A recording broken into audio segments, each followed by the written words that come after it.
Hello tout le monde, merci de nous rejoindre pour le deuxième épisode de Sans tabou de Lady. Je suis votre hôte, Lady Isabelle, et aujourd'hui Stéphane Nieniel alias Eyango nous a rejoint. Bonjour Stéphane. Bonjour Lady. Alors Stéphane, je te remercie d'avoir accepté de participer au podcast. Et aujourd'hui en fait nous allons parler du rôle de genre dans les couples. Donc c'est un sujet assez délicat. Et voilà, merci beaucoup Stéphane, je te laisse te présenter. C'est moi qui te remercie déjà d'avoir sollicité ma participation et mon petit input à ton magnifique blog ou podcast. Ouais, parce que bon, les termes se rejoignent un peu. Et c'est un plaisir de pouvoir t'accompagner dans cette aventure. Bon, comme je vais te le dire tout au long de notre petit échange, les expériences ou les commentaires que je pourrais faire concernent principalement ma petite personne. Ma petite personne, quelle est-elle? Alors, je suis Stéphane Nieniel, 40 ans depuis 3 jours, donc un petit vieux qui a quand même roulé un peu sa bosse, donc ça va faire partie des expériences que je vais pouvoir étaler. Chef d'entreprise dans le conseil, aux entreprises, principalement dans l'IT, père de famille de 2 enfants, c'est bien pour un quarantenaire.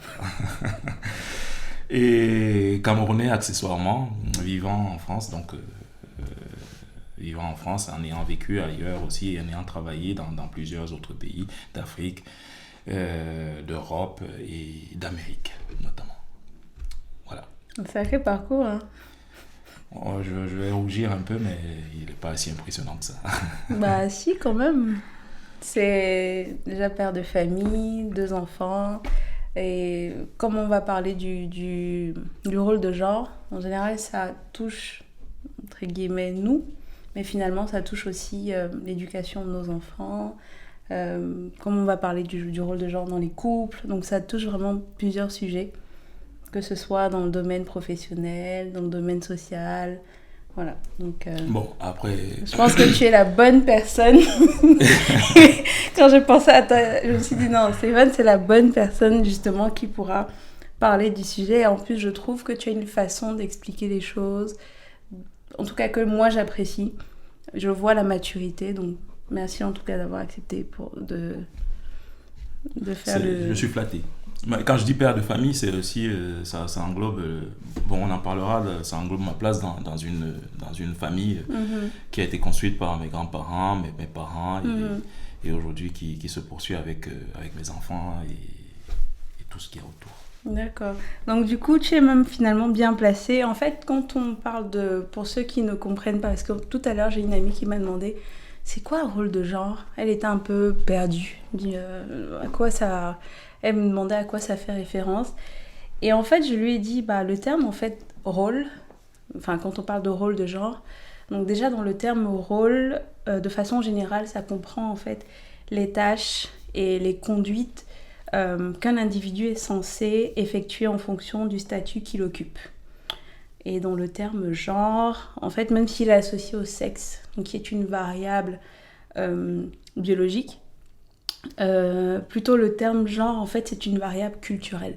Donc, dans rôle de genre, donc on a toutes les tâches et les conduites qu'un individu, entre guillemets, est censé effectuer en fonction de son statut, mais on a aussi la notion de culture, finalement. Et donc, les différences entre hommes et femmes, elles sont pas les mêmes en fonction de la culture occidentale, de la culture africaine. Voilà, donc vraiment, on veut en parler parce que je trouve que c'est un sujet qui revient quand même assez. À la fois ici en Europe, à la fois chez nous en Afrique. C'est un sujet en tout cas on en parle, mais on n'en parle pas vraiment. Et donc nous, on va essayer d'en parler en profondeur. On en parle, ça dépend des termes qu'on utilise pour en parler, parce que voilà. C'est assez grand. On pourra se limiter peut-être au couple, comme tu l'as dit. Mais voilà. il y a des influences, c'est la société en fait, le rôle des genres, parce qu'a priori, la société occidentale aujourd'hui a créé des transgenres et d'autres genres. Exactement. Donc, bon. Exactement, là c'est très vrai ça. Et donc du coup, en fait, il y a divers facteurs qui sont à l'origine en fait je vais dire développement, mais le bon terme finalement c'est l'évolution. Donc il y a divers facteurs qui sont à l'origine de l'évolution des rôles de genre et donc qui sont en constante variation en fonction du temps, du contexte et de l'environnement dans lequel on vit. Donc nous, en fait, on va aborder aujourd'hui ces facteurs dans le contexte actuel que nous vivons, c'est-à-dire notre génération. On n'a pas vécu avec nos parents, mais... Enfin, si, on n'a pas vécu à l'époque de nos parents. On a notre expérience, mais on a aussi, entre guillemets, l'œil, enfin, je pense à une idée de ce que nos parents... Oui, forcément, si on se base sur l'histoire ou bien ce qu'ils racontent, ou ce qu'on a pu voir les parents faire, on sait d'où ils viennent, entre guillemets, pour nous transmettre notre histoire et celle qu'on est en train de transmettre aujourd'hui. Quand tu parles de génération, on considère que nous sommes dans la génération de parents maintenant. Et ils sont dans la génération des grands-parents. Ça, c'est vrai. Mais du coup, Stéphane, pour aller direct droit au but. D'accord. Quel est ton modèle d'identification ? Qu'est-ce que tu entends par modèle d'identification ? Alors, je reviens sur le sujet. C'est vraiment le rôle de genre dans le couple. Donc, quel est ton modèle d'identification de rôle de genre dans le couple ? C'est-à-dire, comment qu'est-ce que tu as vu, par exemple, avant ? Ça peut être ton expérience personnelle, comme ça peut être l'expérience de tes parents ou de personnes proches. Et quand on dit identification, c'est comme des modèles. C'est comme des... Tu vois, où tu te dis, ok, j'ai vu ça, j'ai vu mes parents, entre guillemets, avoir ces rôles-là. Et pour moi, c'est l'idéal. C'est le modèle que je vise. Ou alors, il y avait un modèle qu'ils, entre guillemets, représentaient, mais c'est pas le modèle que tu vises. Et tu as ton expérience personnelle aussi. Bien Vraiment, sûr. quel est ton modèle à toi d'identification et comment tu le décrirais en fait ? Bon, pour expliquer, je suis un garçon, je suis un aîné. Je nais dans une famille, enfin une famille à l'époque, c'était pas une famille. Mon père, il était étudiant, ma mère était élève, comme on dit, parce qu'elle n'a pas encore eu son bac. Je nais chez mes grands-parents, les deux, parce que des deux familles de grands-parents, parce que quand je quitte chez mes grands-parents paternels, je vais chez mes grands-parents maternels. Donc, je suis confronté à 3 types tout de suite de modèles. Mais les 3 types, enfin, il n'y en a qu'un seul qui n'est pas encore le mariage. D'accord. Ce sont mes parents. Mes parents ne sont pas mariés. Mes 2 grands-parents sont mariés et polygames. Ah. Et polygames.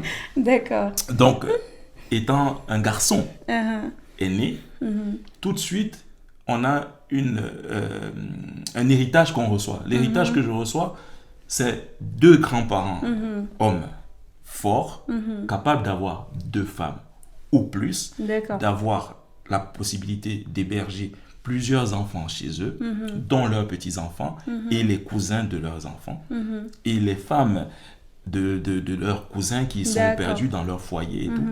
Donc, avec ça, on parle plus de valeurs qui me sont transmises en tant qu'homme, parce que je suis un enfant, mais je suis un garçon. Donc, tout de suite, je suis confronté à ce type de modèle. Je suis l'aîné, je suis un héritier, je suis le premier fils, et ainsi de suite. Toutes ces petites choses qui font que... Mais en termes de tâches, comme on a dit dans la description, c'est-à-dire les tâches...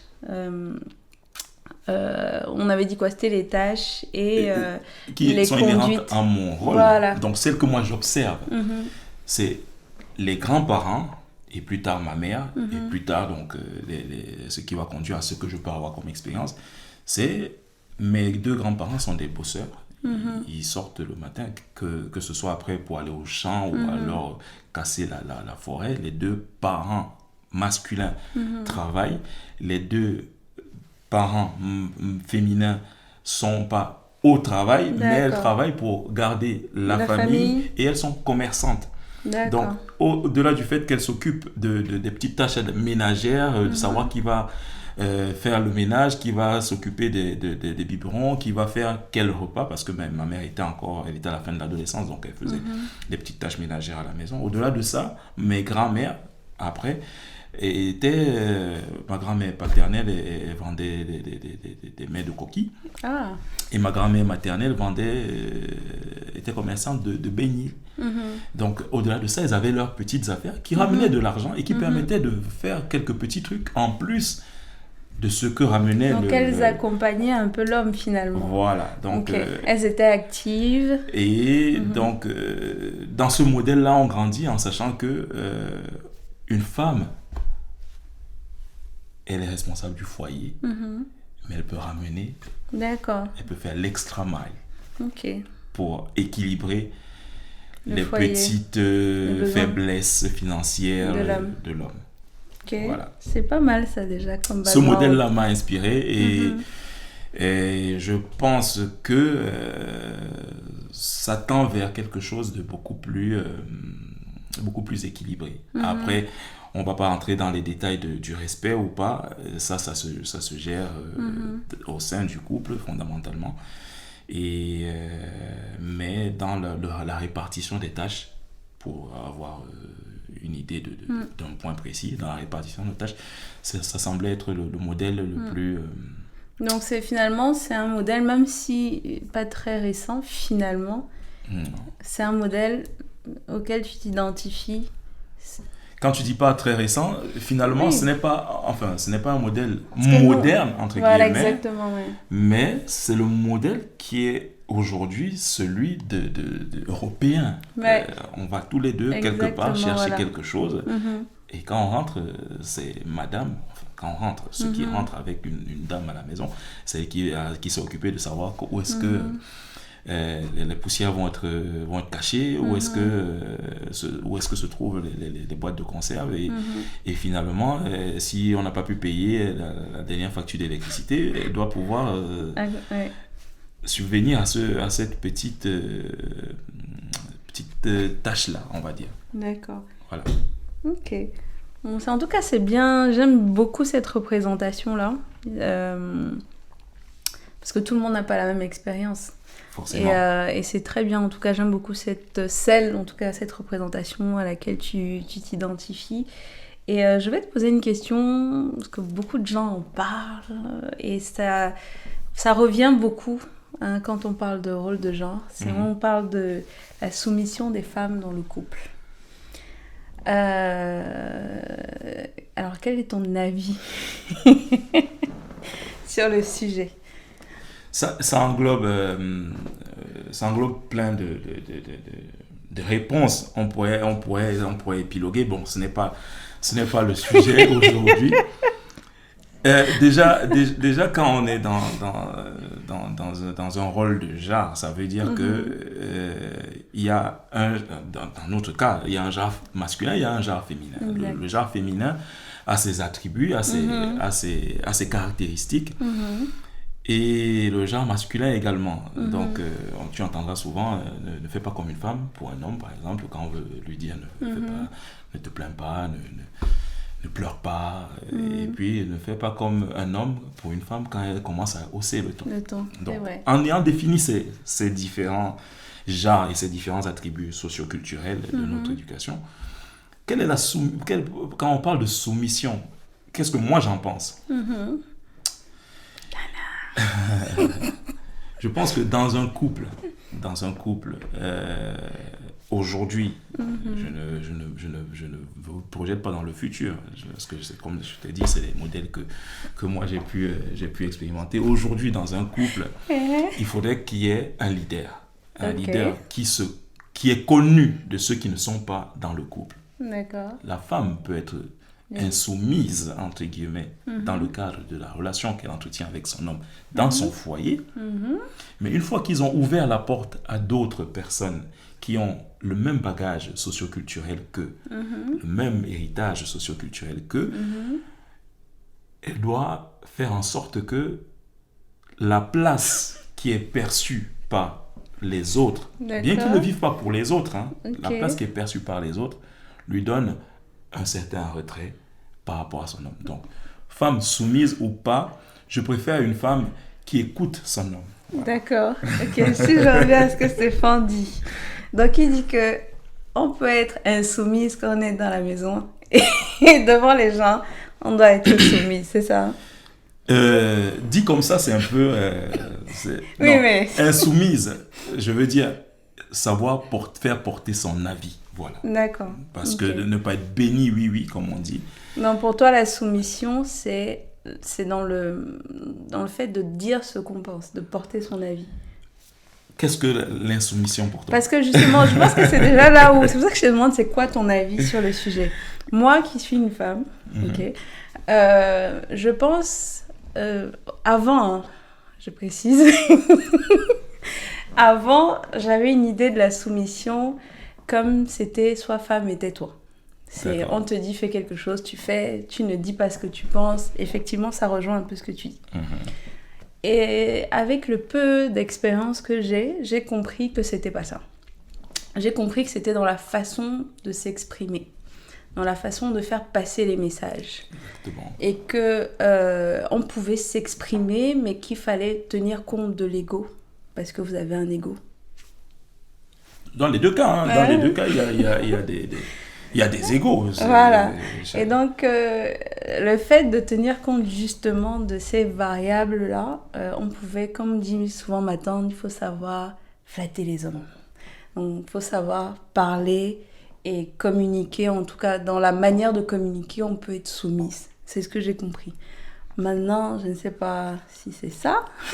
Ce serait ça, parce que Ça- sinon on part Ouais. dans le, par exemple, parce qu'il faut des directions dans un couple. Si ton homme estime que tu ne dois pas sortir toute seule après une certaine heure et qu'il ne sache pas où tu es, ou même s'il sait où tu es allé en boîte par exemple, et ton homme estime que tu ne devrais pas le faire dans votre arrangement de couple, si tu ne le fais pas, tu n'es pas soumise. C'est vrai. C'est vrai. Donc, à ce moment-là, quel est l'intérêt, si tu aimes sortir, hein, quel est l'intérêt que tu y gagnes et qu'est-ce que tu perds en restant chez toi? Donc, tu dois pouvoir défendre Voilà. ta paroisse pour pouvoir le convaincre C'est que vrai, c'est de vrai. temps en temps, je peux y aller. De temps en temps, on peut trouver un point, Un compromis. un compromis. Mais s'il s'y tient, malheureusement, à un moment, il faudra que quelqu'un cède parce qu'il faut une direction dans chaque Donc dans chaque là, entreprise, dans la chaque soumission dans de la chaque femme projet. peut poser problème. Voilà. À La ce question de moment-là, la soumission. quels sont les points de Ouais. comment est-ce qu'on gère la crise entre guillemets, et ça c'est c'est encore autre chose, effectivement. mais pour moi donc quand il y a une direction à donner dans un couple, je pense que j'ai le beau rôle peut-être parce que je suis un homme. Je pense que c'est l'homme qui donne la direction en question, qui apprend le leadership, qui donne le leadership dans le couple, et derrière, donc, la femme suit ce leadership-là et essaie de faire bouger les lignes quand les règles en question ne lui correspondent pas, mais sans affronter son homme. Voilà. Ok. En tout cas, c'est une très belle représentation, encore une fois. Ce serait l'idéal, mais après, il y a des points de friction tout le temps. Ça. Sinon, on n'aurait pas autant de cas de divorce à déplorer. Voilà. Et maintenant qu'on en parle justement, je vais aller te demander aussi ton avis en fait sur l'évolution des rôles de genre en fonction du temps. Et après, si tu veux en parler en même temps, parce que je trouve que ça va ensemble, l'impact justement de cette évolution-là sur les couples. Quand tu dis l'évolution, je suppose que Alors, tu la normes dans un environnement géographique où tu considères que nous sommes dans un monde unique. Alors justement, c'est aussi une autre question. Quand je parle d'évolution, je dissocie, parce qu'on est issu d'une culture africaine, et en même temps, on a aussi la double culture. Moi, j'ai la double culture. Donc, j'ai à la fois la culture occidentale et j'ai aussi la culture africaine. Tu es métisse. Je suis métisse. Donc, du coup, j'aime bien donner mon avis, mais à la fois mon avis parce que je vis ici, mon avis aussi par rapport à ce que j'ai connu, ce que je connais, mes origines. Donc, c'est pour ça que je dis, tu peux donner ton avis parlant à la fois en précisant, ok, dans le modèle peut-être occidental, dans le modèle de chez nous. Le modèle plus africain, Voilà. on va dire camerounais, pour ne pas se normer. Donc, quand on parle d'évolution, je vais dire d'abord aujourd'hui, ce que je conçois aujourd'hui. Nous sommes, tu as dit, nous sommes dans une double culture, j'ai la double culture également, et occidental, africain. Aujourd'hui, il y a des évolutions qui sont venues on ne sait pas où. Mais aujourd'hui, qu'est-ce qui se passe? On remarque que dans la civilisation occidentale, donc dans la culture occidentale, la femme a un rôle de plus en plus prépondérant. Ça, c'est le rôle de la femme. Donc l'homme a tendance aussi à perdre un peu plus ses avantages. Donc on peut le voir historiquement, les femmes, le droit de vote et tout ça. Aujourd'hui, il y a le congé parental qui va aussi, on donne une partie à l'homme, on donne une partie à la femme. Toutes ces petites évolutions-là, dans le cadre social, on dit les évolutions, qui ont mené à aujourd'hui. Sauf qu'aujourd'hui, dans la société occidentale, on considère également d'autres genres, qui sont donc le genre transgenre, et il y a le genre qui n'existe pas, on a le choix de ne pas choisir d'être un homme ou une femme. Ça, c'est la société occidentale actuelle. On est au temps 2020, 16 décembre. Ok. On ne sait pas comment est-ce que ça a évolué, mais ça a évolué. On a notre modèle à nous, le modèle camerounais, bantou ou peul ou autre, parce que ça aussi c'est les différences. Ce que le modèle peul aujourd'hui a n'est pas ce que nous avons dans le sud avec les bantous ou d'autres civilisations.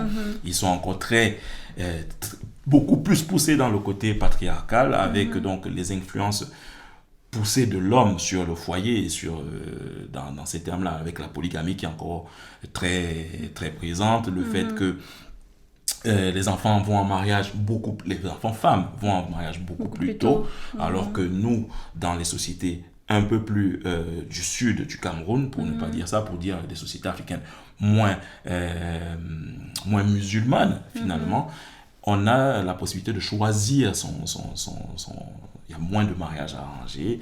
Il y a donc les femmes font des études de manière beaucoup plus globale. Les femmes s'habillent comme elles veulent de manière beaucoup plus globale. Ça, c'est aujourd'hui. Mais ça ne veut pas dire que la place de la femme ou la place de l'homme a beaucoup varié par rapport à avant. Donc tu penses qu'il n'y a pas beaucoup de changements entre, que ce soit dans le modèle, dans notre culture africaine, ou ici, si ce n'est les droits des femmes ou leur place dans le domaine professionnel Si on considère que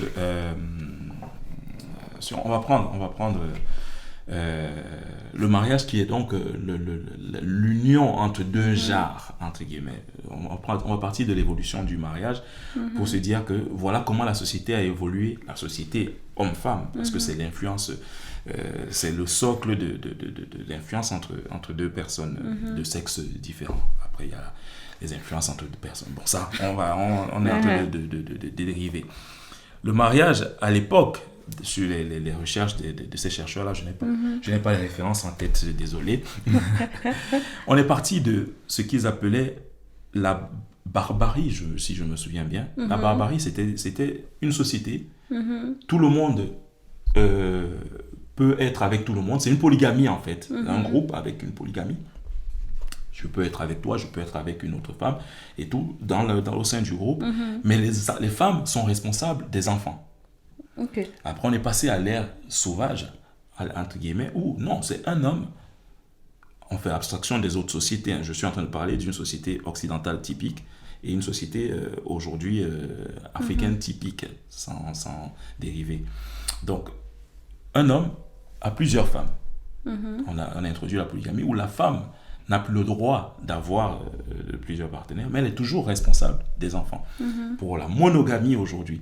Donc, entre toutes ces évolutions-là, pour l'Europe et l'Afrique, on voit bien que aujourd'hui en Afrique, on a encore la polygamie autorisée. Et encore la semaine dernière, on nous tapait sur les doigts les hommes qui avaient des velléités polygamiques en France. D'accord. Donc, la polygamie, la monogamie est le régime, le statut qui est présent en France, avec donc ce que ça implique dans le système européen occidental, le fait que la femme, à l'époque, elle ne pouvait pas divorcer. Aujourd'hui, elle peut divorcer.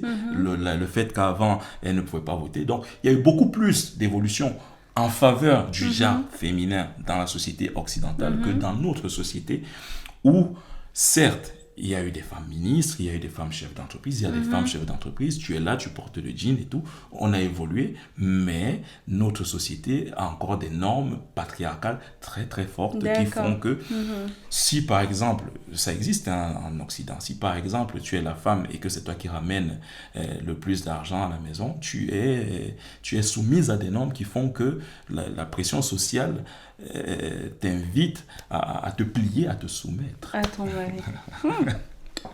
Pas facile, hein. Fallait naître homme. Pas facile du tout. Ah là là. Ok. Donc du coup, pour toi, ça peut avoir quoi comme conséquence? Je pose cette question, pourquoi? Donc tu as donné ton avis.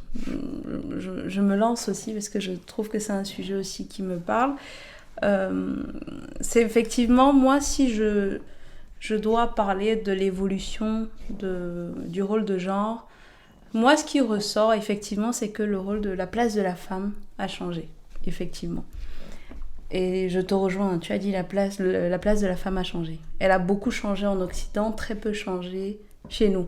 Mais le fait est qu'elle a changé dans les deux sociétés. Dans les deux sociétés, oui.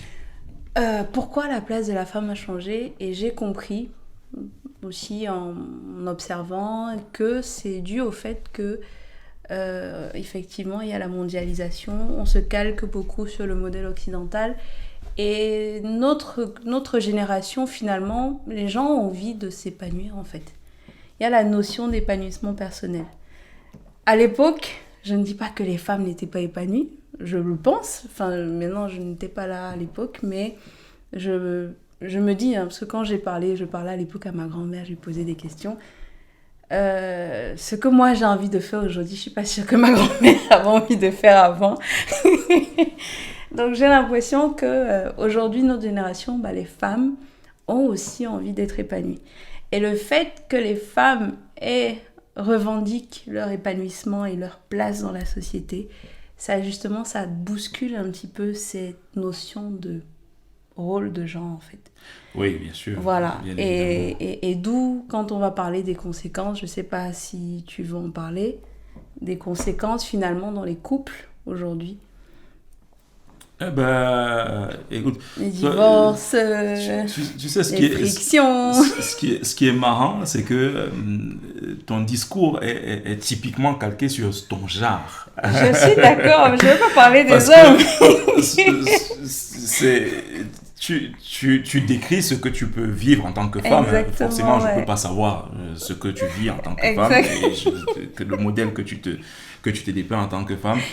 Après, bon, on est dans une phase où ce que tu appelles évolution, donc c'est plus...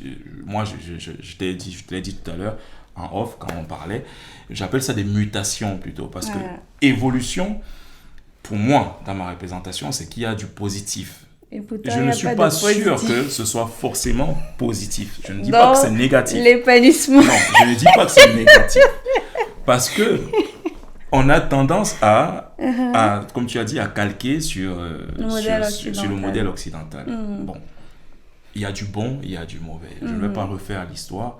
Comme je peux le dire souvent, les musulmans, les catholiques, pour englober les chrétiens, ils ont des modèles et tous les modèles, enfin 70-90% des modèles mondiaux mettent en place une place haute pour l'homme.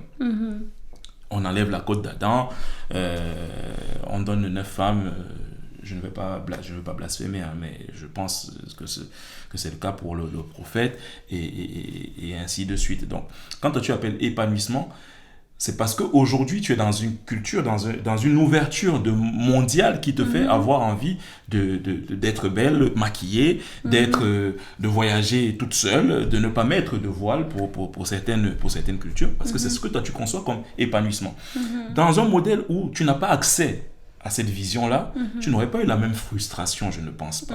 Donc, tu aurais peut-être que ton épanouissement à ce moment-là, c'est de pouvoir livrer ton repas à ta famille à midi plutôt qu'à 12h30 parce que hier, tu étais en retard. C'est ça qui va t'épanouir. Donc, on ne peut pas savoir. On ne peut pas savoir.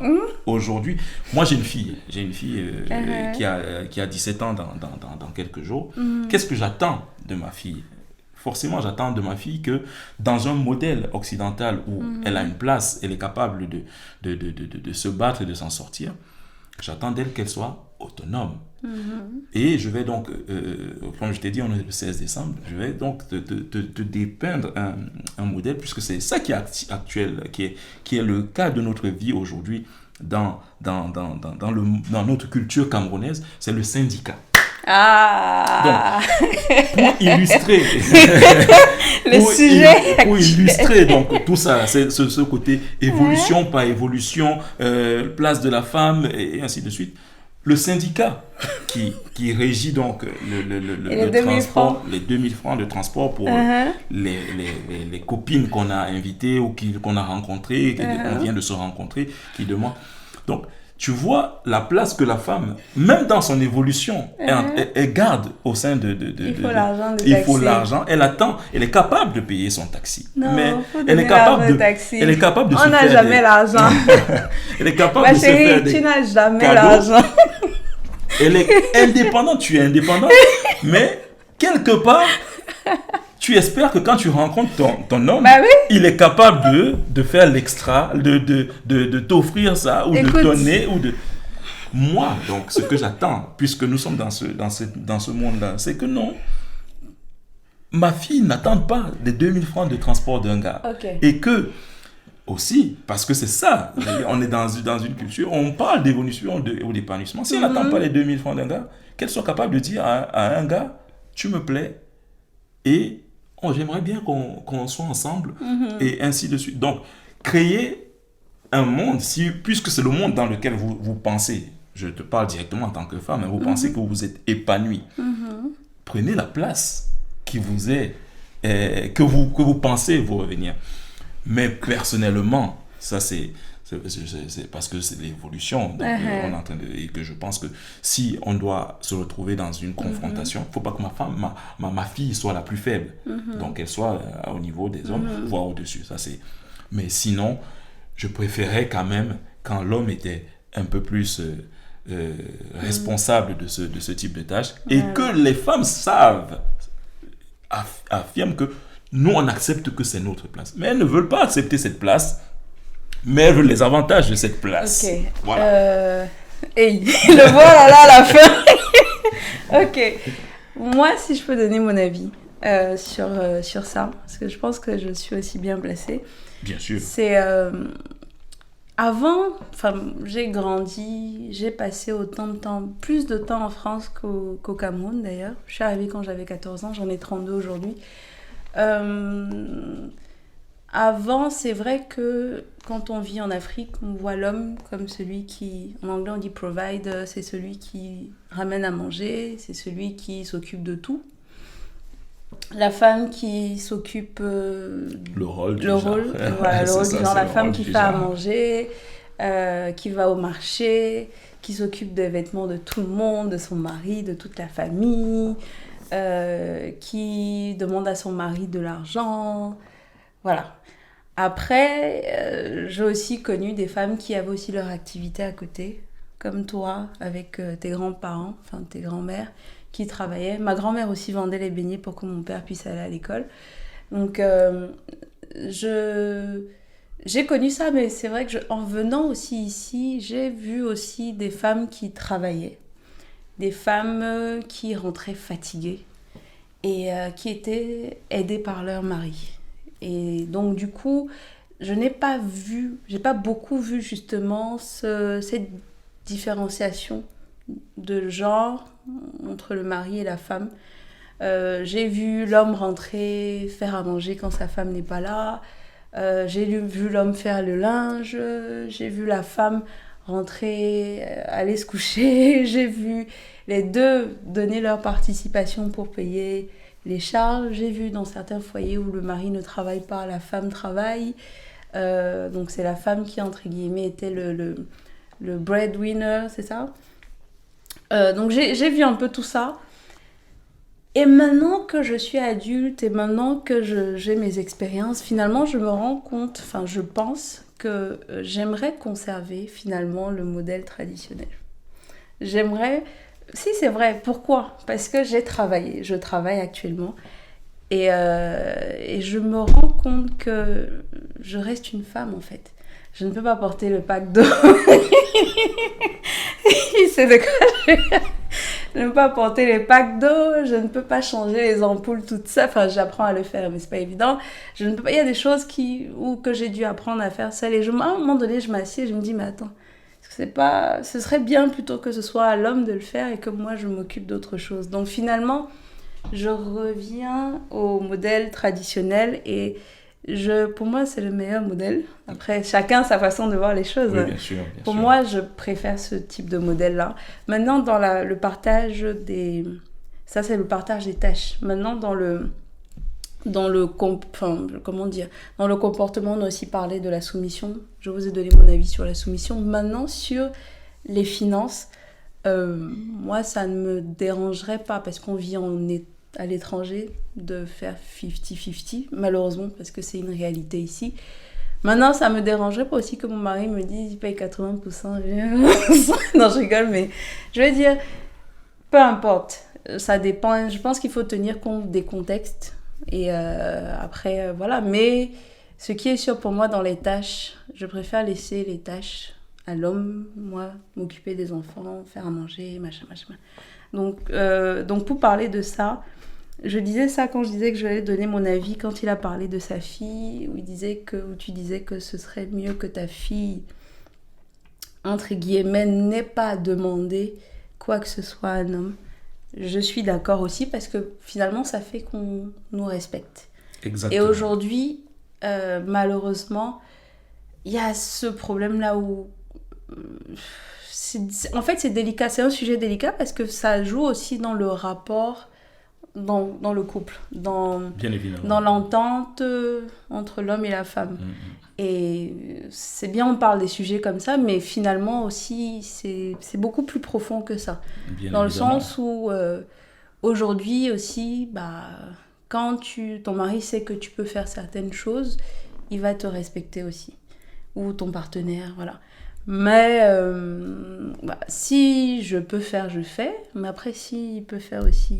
Pour moi, je pense qu'il faut... Je pense que c'est complexe, en fait. C'est un équilibre à trouver. Voilà, exactement, c'est un équilibre à trouver entre deux personnes.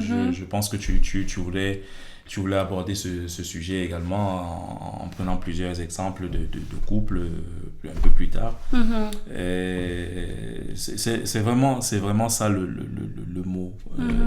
Plutôt que de parler d'épanouissement, ce qui est réel, on s'épanouit, un homosexuel s'épanouit en mettant ses robes, s'il est du genre à mettre des robes, en mettant ses robes en public, ou une femme s'épanouit en se maquillant d'une certaine façon. Donc chacun son épanouissement, ou l'homme, pareil, au-delà de ça, donc d'épanouissement ou d'évolution, c'est surtout qu'on considère que, quel que soit le genre, moi je considère qu'il n'y a que deux genres, donc quel que soit le genre masculin ou féminin, il faut un équilibre de ce que chaque personne peut ressentir.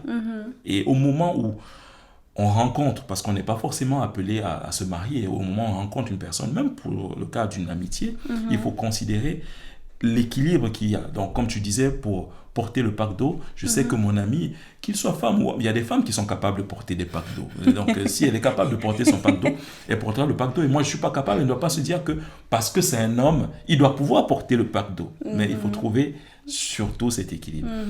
Aujourd'hui, donc, pas l'évolution, avec les mutations, le fait que pour les populations camerounaises rurales, on est parti du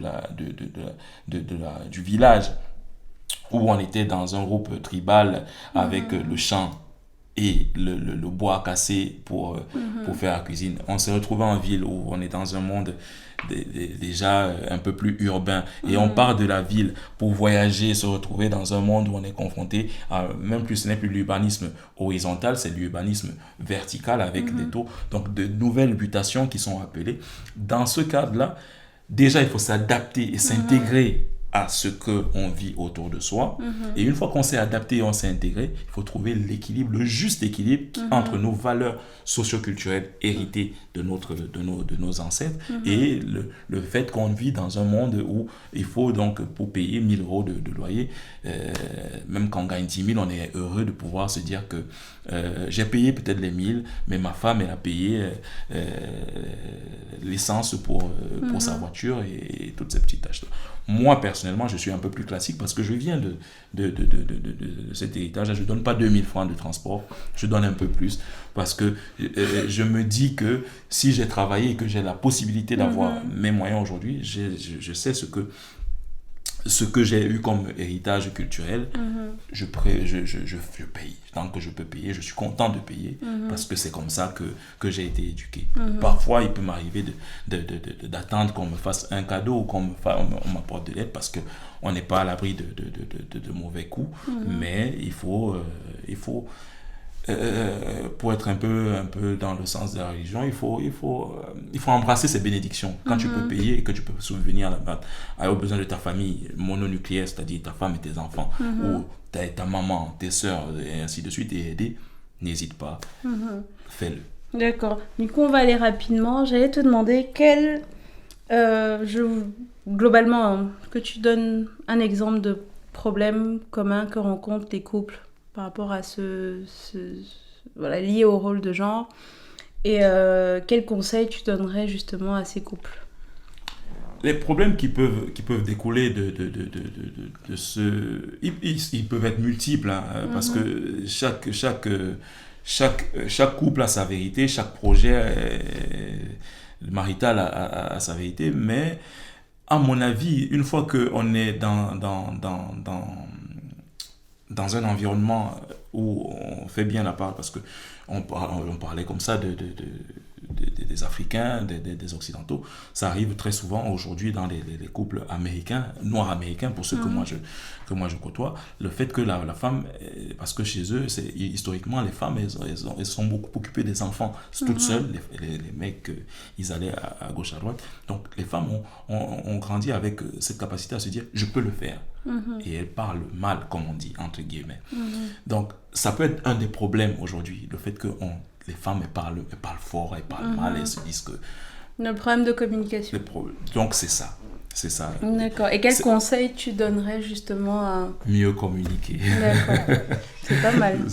C'est mieux communiquer. Parce que de la communication entre les personnes, on trouve forcément l'équilibre. Pas forcément, mais on tend vers l'équilibre qu'on souhaite au sein du couple. Donc, communiquer, c'est... la communication peut être le frein à beaucoup de problèmes. Ma dernière question, c'est...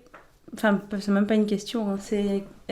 Quelle est la leçon? Est-ce que tu peux nous donner une belle leçon de sagesse, une pensée positive par rapport à tout ça? Puisqu'on est dans le genre, je dirais, comme Barack Obama et sa femme là, la femme, elle est la ceinture du pantalon. Donc, le couple, c'est un pantalon, et pour qu'il ne descende pas, il faut une ceinture. La femme.